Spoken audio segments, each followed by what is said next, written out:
মালিক আমাদেরকে আজকের এই সুন্দর মাহফিলে আসার বসার সুযোগ করে দিয়েছেন। করছে সকলে বলছে আলহামদুলিল্লাহ। বলুন আমার যুবকের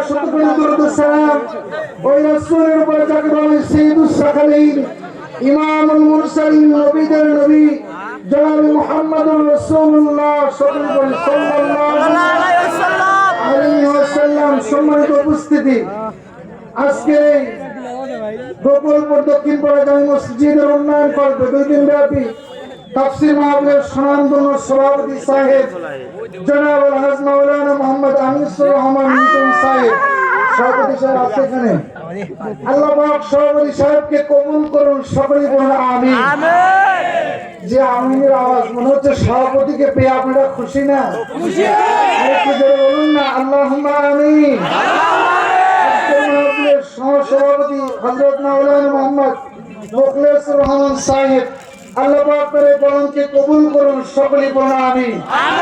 আজকে মাহফিল যিনি পরিচালনায় আছেন হযরত মাওলানা আবু বকর সিদ্দিক, সর্বোপরি আমার সঙ্গে সবসময় যোগাযোগ করেছেন যিনি, আল্লাহ পাক যেন ভাইজানকে কবুল করেন, সকলে বলুন আমিন। বলুন না আল্লাহুম্মা আমিন। আজকে মাহফিলের প্রধান স্কলার আমি দেখতেছি সবই আজকে মাহফিলের সারা বাংলার যুবকদের আইডল হযরত মাওলানা আবরার কাসি। আপনারা খুশি না বেজার?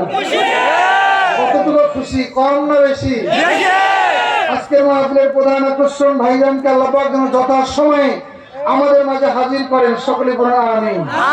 আমার পরে অনেক গুরুত্বপূর্ণ কার্যক্রম আলোচনা করে ধন্য করলেন মাওলানা মোহাম্মদ মেজবাহুল হক ইসলাম বগুড়া, আল্লাহ পাক ভাইজানকে কবুল করুন, সকলে বলুন আমিন। ওলামায়ে কেরাম, প্রাণ প্রিয় বগুড়াবাসী, কেমন আছেন আপনারা? ভালো আছেন? সম্মানিত আমার ভাই, সময় অল্প, আমি ডাইরেক্ট মূল আলোচনার দিকে চলে যাব যুবক ভাইরা। কারণ আপনারা অবগত আছেন আজকে বাংলাদেশে জনাব তারেক রহমান সাহেব এসেছেন, জানেন তো আপনারা?